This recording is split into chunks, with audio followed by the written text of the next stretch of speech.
On and on डायबा life, मधुमेह रहित जिंदगी की ओर। डायबिटीज के क्षेत्र में एक आविष्कार। आइए इस डायबिटीज को संक्षेप में जान लेते हैं। डायबिटीज मेलाइटिस या मधुमेह एक चयापचयी विकार है जो इंसुलिन स्राव की गड़बड़ी या इंसुलिन प्रक्रिया में गड़बड़ी या फिर दोनों ही वजहों से होता है। डायबिटीज पैनक्रियाज का विकार है। पैनक्रियाज इंसुलिन नामक एक पदार्थ को खून के अंदर रिलीज करता है, जिससे शरीर को ग्रहण किए गए खाद्य पदार्थों में से शर्करा व कार्बोहाइड्रेट्स को ग्रहण करने में मदद मिलती है। डायबिटीज कोई बीमारी नहीं है, बल्कि एक चयापचयी विकार है। किसी व्यक्ति को जब डायबिटीज होता है, तब या तो उसके पैनक्रियाज इंसुलिन बनाते ही नहीं है, या फिर अपर्याप्त मात्रा में इंसुलिन बनाते हैं, या फिर इंसुलिन बनता तो है परंतु ठीक तरीके से अपना काम नहीं कर पाता। डायबिटीज से होने वाली कई गंभीर परेशानियां हैं, जैसे हृदय रोग, पैरों में संक्रमण, लैंगिक समस्याएं, अल्जाइमर रोग, स्ट्रोक, मसूड़ों के रोग, सुनने में दिक्कत, स्नायु रोग, घाव का देर से भरना, दृष्टि दोष, किडनी व ब्लैडर फेलियर और गर्भावस्था की पेचीदगी इत्यादि।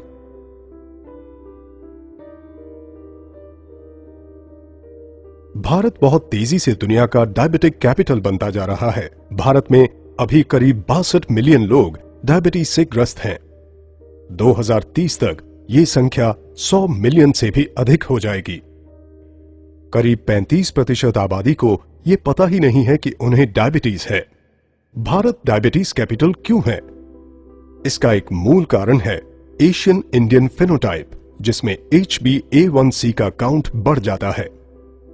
एशियन इंडियन फेनोटाइप में BMI कम होने के बावजूद भी कमर का घेरा काफी ज्यादा हो जाता है। पेट का मोटापा, न्यूनतर एडिपोनेक्टिन, उच्च C रिएक्टर प्रोटीन स्तर इत्यादि की वजह से भारतीयों में इंसुलिन प्रतिरोध बढ़ जाता है। आइए हम इस HbA1c को समझ लेते हैं। जब आप अपने शुगर की जांच कराते हैं, जो उस जांच के वक्त का ही होता है, जबकि HbA1c के जांच में आपको 2-3 महीने के औसत स्तर का पता चलता है।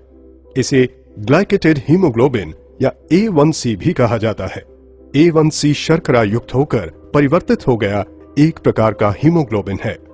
जब शरीर शर्करा को प्रोसेस करता है, तब रक्त प्रवाह में मौजूद शर्करा स्वाभाविक रूप से लाल रक्त कण के एक प्रोटीन के साथ जुड़ जाता है। लाल रक्त कण की उम्र करीब 8 से 12 हफ्तों की होती है। इसीलिए HbA1c का मापन इस अवधि के औसत शुगर लेवल को दर्शाता है। बिना डायबिटीज वाले किसी व्यक्ति में ब्लड शुगर लेवल सामान्यतः एक जैसा रहता है, अर्थात खून में मौजूद प्रोटीन में ज्यादा ग्लूकोज संलग्न नहीं होते।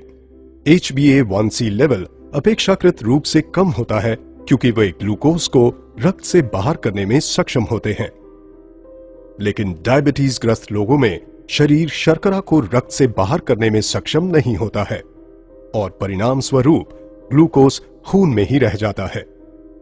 जैसे जैसे ब्लड ग्लूकोज का स्तर बढ़ता है, वैसे वैसे लाल रक्त कण में और ज्यादा ग्लूकोज जुड़ते जाते हैं तथा HbA1c का स्तर बढ़ जाता है, जिससे डायबिटीज संबंधी तकलीफ बढ़ने का खतरा होता है।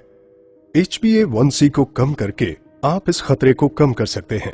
इसीलिए हर 3-4 महीने में या जब आपके डॉक्टर कहें, आपको अपना HbA1c टेस्ट कराना चाहिए।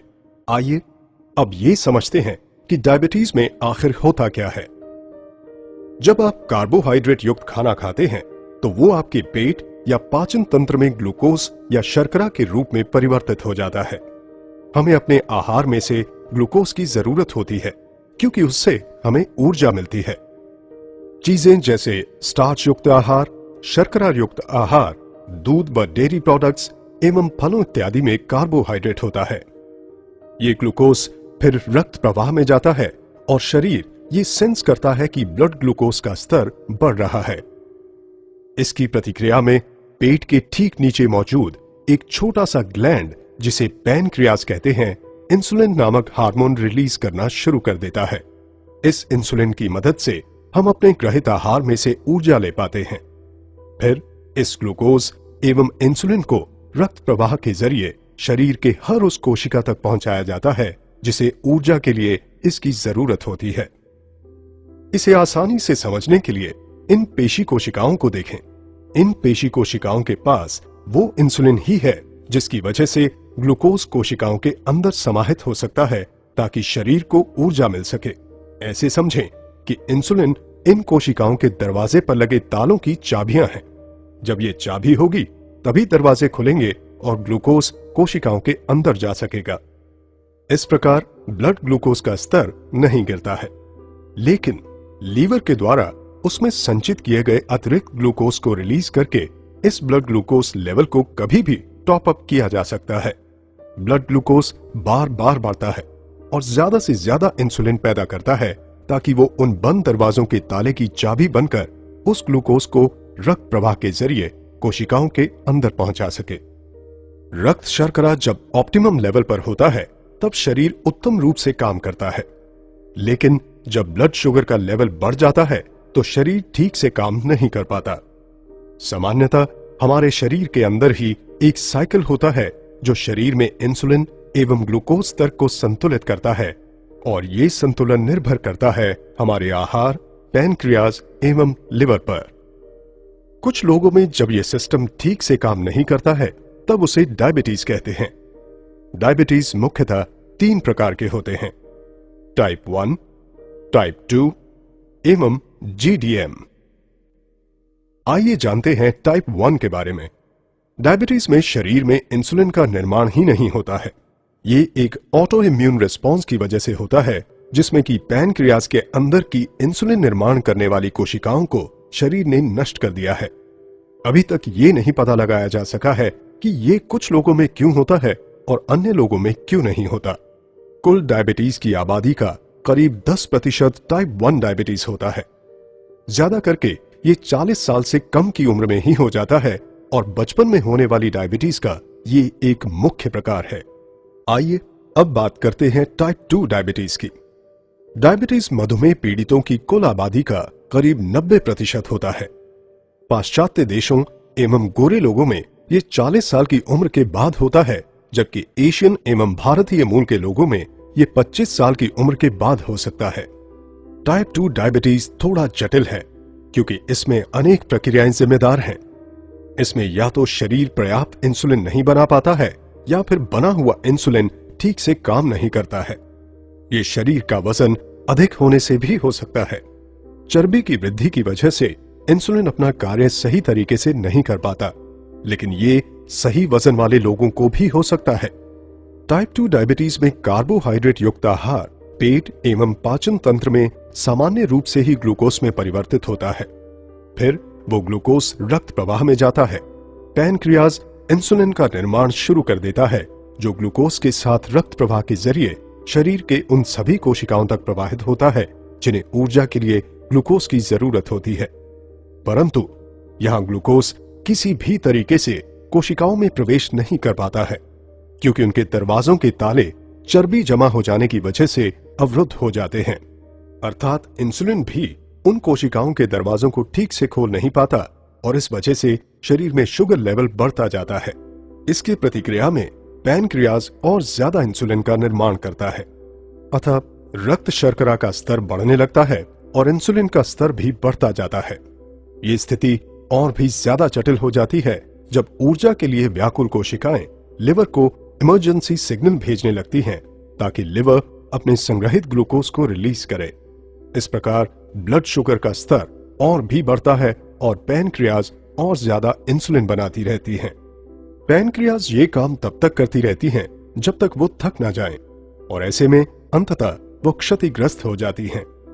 टाइप 2 डायबिटीज के लक्षण बड़ी देर से प्रकट होते हैं और कुछ लोगों में तो इसका कोई लक्षण प्रकट ही नहीं होता है। यही कारण है कि टाइप 2 डायबिटीज से ग्रस्त लोग 10 साल तक भी बिना किसी लक्षण के हो सकते हैं।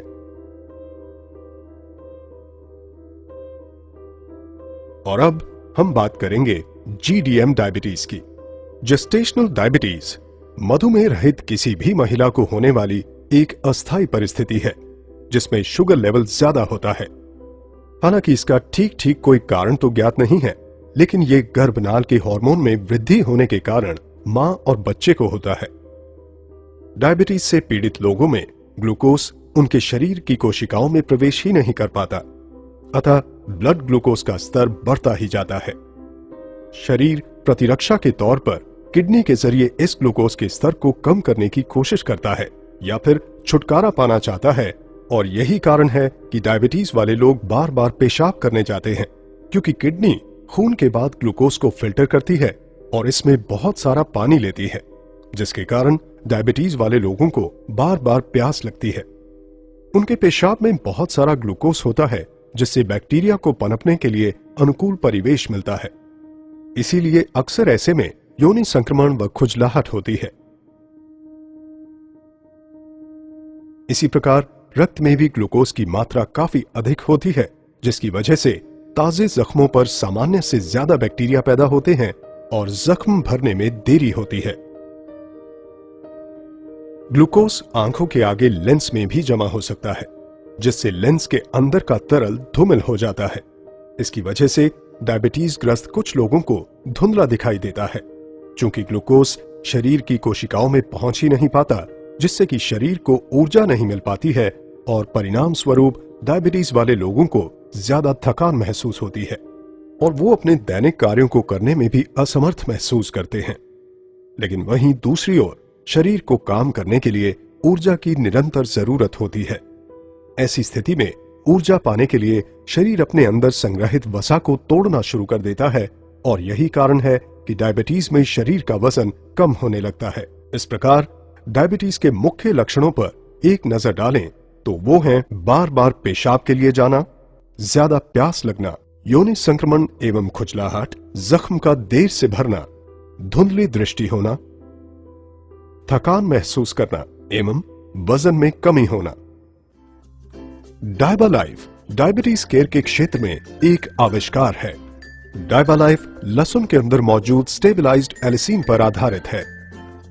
लहसुन को एक चमत्कारी औषधि के रूप में जाना जाता है। लहसुन का इस्तेमाल प्राचीन काल से होता रहा है और ये इलाज एवं रक्षा के लिए इस्तेमाल किए जाने वाले पौधों में से है, जिसका लिखित प्रमाण है। लहसुन प्राचीनतम उगाए जाने वाले पौधों में से एक है, जिसे 5000 से भी ज्यादा वर्षों से उगाया जा रहा है। सभ्यता की शुरुआत से ही लहसुन का प्रयोग होता रहा है, चाहे वो मिस्र का पिरामिड हो या प्राचीनतम मंदिर।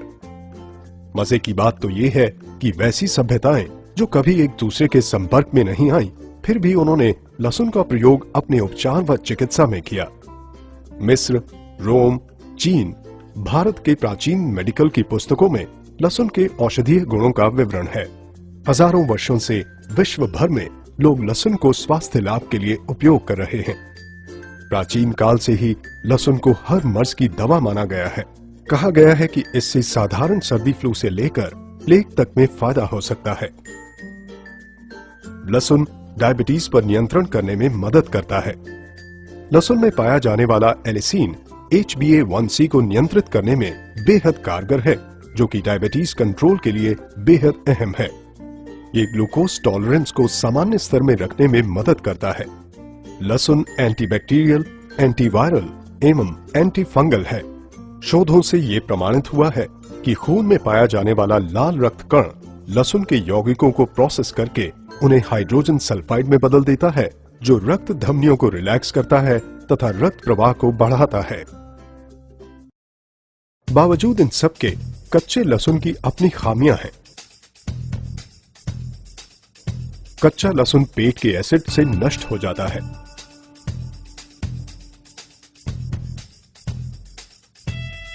ये आंतों के एपिथेलियल कोशिकाओं द्वारा अपघटित हो जाता है।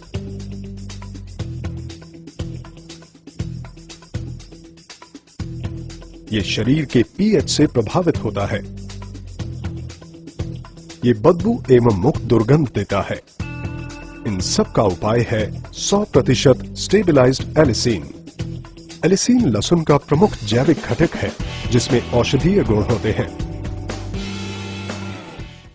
100% स्टेबलाइज्ड एलिसिन यूरोपियन वैज्ञानिक डॉक्टर पीटर जोसलिंग का आविष्कार है। इस 100% स्टेबलाइज्ड एलिसिन को लेकर यूरोपियन वैज्ञानिक डायबिटीज केयर के लिए एक अनोखा फॉर्मुलेशन तैयार किया है जिसका नाम है डायबालाइफ। डायबालाइफ का अर्थ है मधुमेह रहित जिंदगी की ओर। डायबालाइफ एक आयुर्वेदिक औषधि है। ये डायबिटीज पीड़ित लोगों के लिए एक प्राकृतिक पथ्य है तथा बाकी सबके लिए बेहद स्वास्थ्यप्रद है। एक छोटा सा 210 मिलीग्राम का कैप्सूल कच्चे लहसुन की 36 कलियों को खाने के बराबर है। डायबालाइफ अनुसंधान पर आधारित तथा जबरदस्त हर्बल घटकों से बना है। ये 5 बेहतरीन घटकों से बना है। 100% स्टेबलाइज्ड एलिसिन, करेला या बिटरगार्ड, दालचीनी या सिनेमन, अल्फा लिपोइक एसिड एवं क्रोमियम पिकोलिनेट। डायबालाइफ की विशेषताएं या यूएसपी। डायबालाइफ डायबिटीज केयर के क्षेत्र में एक आविष्कार है। भारत में पहली बार अनुसंधान आधारित एवं चमत्कारी प्रोडक्ट 100% स्टेबलाइज्ड एलिसिन से बना, 100% शुद्ध शाकाहारी कैप्सूल में बना, यूके ग्रास प्रमाणित घटकों से बना, नॉन जीएमओ घटकों से बना, पेटेंटेड फॉर्मूला, यूके जीएमपी अनुमोदित गुणी घटकों से बना, EJNR द्वारा सत्यापित घटक, MHRA द्वारा अनुमोदित घटकों से बना, डॉक्यूमेंटेड क्लिनिकल ट्रायल। मार्केट में इकलौता प्रोडक्ट, कोई कंपटीशन नहीं। विश्व के कई अन्य देशों में मौजूद।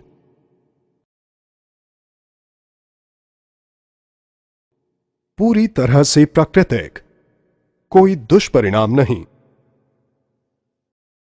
डायबालाइफ डायबिटीज के लिए खास तौर पर बनाया गया हमारा पहला फॉर्मूला है। इसके अंदर अनेक घटक हैं, लेकिन एलिसिन स्पष्टतः मुख्य घटक है जो टाइप 1 एवं टाइप 2 डायबिटीज में बेहद प्रभावी है। HbA1c को नियंत्रित करने में एलिसिन बेहद कारगर है। HbA1c हीमोग्लोबिन के साथ जोड़ने वाले ग्लूकोज का मापन है जो डायबिटीज कंट्रोल के लिए बिल्कुल अहम है। डायबालाइफ में मौजूद दूसरे अन्य घटक भी बेहद फायदेमंद हैं जो शरीर में इंसुलिन प्रतिरोध को कम करने में मदद करते हैं तथा ग्लूकोज टॉलरेंस की सामान्य स्थिति को सुनिश्चित करते हैं। डायबालाइफ का उद्देश्य प्री डायबिटिक लोगों को डायबिटीज से बचाना है। डायबालाइफ पाचन प्रक्रिया में से ज्यादा न्यूट्रिएंट व विटामिन अवशोषित कराता है तथा इंसुलिन प्रतिरोध को कम करता है जिससे कि प्री डायबिटिक स्थिति में कमी आती है। डायबालाइफ सबके लिए फायदेमंद है।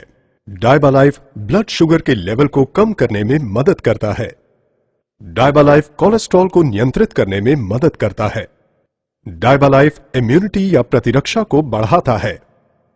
डायबालाइफ ब्लड प्रेशर को नियंत्रित करने में भी मदद करता है। डायबालाइफ का R&D एवं प्रोसेसिंग अत्याधुनिक तकनीकी युक्त संयंत्रों में किया गया है।